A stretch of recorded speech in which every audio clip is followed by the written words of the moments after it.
अभय सिंह चौटाला और दुष्यंत चौटाला अगर एक साथ मिल जाएं तो क्या हो सकता है, यानी कि जो आईएनएलडी है और जेजेपी है, इन दोनों का अगर मिलन हो गया तो क्या कुछ हो जाएगा हरियाणा की राजनीति में। कांग्रेस कुंभकर्णी नींद में हाल फिलहाल सोई हुई है, तो दूसरी तरफ अभय सिंह चौटाला अपनी रणनीति में व्यस्त है कि आईएनएलडी को कैसे आगे लेकर के जाया जा सके, कैसे देवीलाल की विरासत को आगे बढ़ाया जा सके। 2029 के चुनाव को अभी बहुत समय है, लेकिन अभय सिंह चौटाला जानते हैं कि अगर राजनीति में जिंदा रहना है तो अभी से लगना पड़ेगा।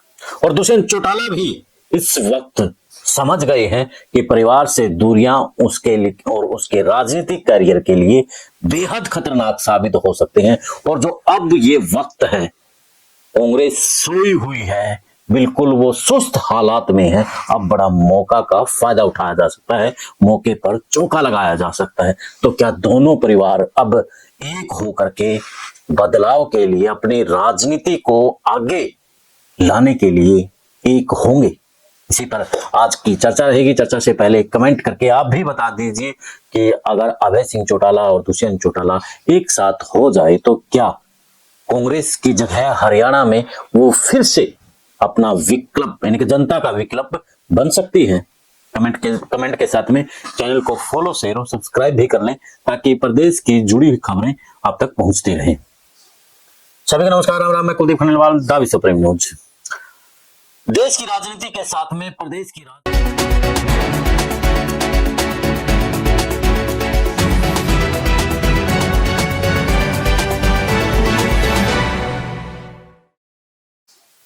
सभी को नमस्कार, राम राम। मैं कुलदीप खंडेलवाल, द विश्व प्रेम न्यूज।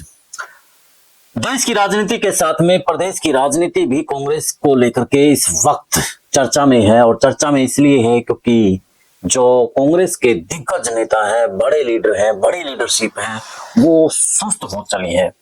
और अब जहां हरियाणा की कांग्रेस के साथ में कांग्रेस नेतृत्व बदलाव की सोच कर रहा है, तो वहीं अभय सिंह चौटाला भी अब अपने नेतृत्व में बदलाव को लेकर के रणनीति बना रहे हैं। वो जहां पुराने कार्यकर्ताओं को साथ में लाने के लिए लगे हुए हैं और वो सीधे तौर पर कहते नजर आ रहे हैं कि अब अपने पुराने कार्यकर्ताओं को अपने घर में, यानी कि जो रूसी हैं उनको मना करके लाएंगे और जो नहीं मानेंगे उनको दूसरे जो साथी हैं उनको उनके जरिए मना करके लेकर के आएंगे। यानी कि अभय सिंह चौटाला अब देवीलाल की विरासत को बचाने के लिए लगे हुए हैं। तो दूसरी तरफ दुष्यंत चौटाला भी अब इस बात को समझ गए हैं कि परिवार से दूर जाकर के अब राजनीति करना बड़ा मुश्किल है। 2019 के चुनाव से पहले अगर दोनों परिवार एक साथ रहते, दो पार्टियां नहीं बनाते, तो शायद हरियाणा की राजनीति में उनका एक बड़ा योगदान होता।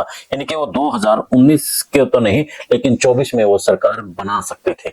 और 19 में भी उनका एक बड़ा, यानी कि भूपेंद्र सिंह हुड्डा के बजाय अभय सिंह चौटाला और दुष्यंत चौटाला का एकदम से करेज हो गया था। दुष्यंत चौटाला की युवाओं में लोकप्रियता और दूसरी तरफ अभय सिंह चौटाला के बड़े बुजुर्गों के बीच में कहीं ना कहीं ओम प्रकाश चौटाला की तरह एक साख बन गई थी। दोनों की साख के साथ मिल करके इनेलो हरियाणा की सियासत में एक बड़ा खेल कर सकते थे। लेकिन उससे पहले दुष्यंत चौटाला की महत्वाकांक्षा जाग गई कि वो सीएम बन सकते हैं और अभय सिंह चौटाला को पछाड़ सकते हैं। अभय सिंह चौटाला को पछाड़ने के चक्कर में कहीं ना कहीं देवीलाल की विरासत के ऊपर अब जो काला साया छाया हुआ है, उसके लिए दुष्यंत कहीं ना कहीं जिम्मेवार है। ओम प्रकाश चौटाला भी पिछले दिनों उनका स्वर्गवास हो गया था। उनके अंदर भी इस बात को लेकर के टीस थी कि परिवार का दो भागों में बंटवारा होना कहीं ना कहीं घर से राजनीति दूर हो रही है। पिछले दिनों अभय सिंह चौटाला ने भी सीधे तौर पर अपने इंटरव्यू में कह दिया कि दुष्यंत चौटाला अगर माफी मांगते हैं तो अपने घर में वो आ सकते हैं। यानी कि अभय सिंह चौटाला ने दुष्यंत चौटाला के लिए कहीं ना कहीं रास्ता खोल दिए हैं। उनका रास्ता खोलना और दुष्यंत चौटाला का इनेलो में जाना कांग्रेस के लिए, खास तौर पर कांग्रेस के लिए बड़ी चुनौती हो जाएगी। वैसे तो बीजेपी के लिए भी चुनौती मानकर चलिए, क्योंकि हाल फिलहाल जिस तरीके से कांग्रेस अब बिल्कुल शांत बैठी है और बीजेपी खुल करके अपनी रणनीति और खेल खिला रही है, उसका कहीं ना कहीं अब जो खेल होगा बीजेपी को चुनौती तो मिलेगी, फिर इनके मुद्दे उठेंगे, जो समस्याओं पर बात होगी। और अभय सिंह चौटाला को तो लोग सुनते हैं, और नायब सिंह सैनी अब बिल्कुल अकेले खेल के मैदान में खेल रहे हैं, कोई रोकने टोकने वाला उन्हें नजर नहीं आ रहा है। तो अगर अभय सिंह चौटाला इस खेल में आ गए तो कहीं ना कहीं फिर बीजेपी के लिए भी एक चुनौती खड़ी हो जाएगी। तो अब देखना दिलचस्प यही रहेगा कि अगर दुष्यंत चौटाला और अभय सिंह चौटाला मतभेद अपने भुला करके एक साथ हो जाते हैं, तो जो पारिवारिक सियासी संकट है और हरियाणा में एक शांति है,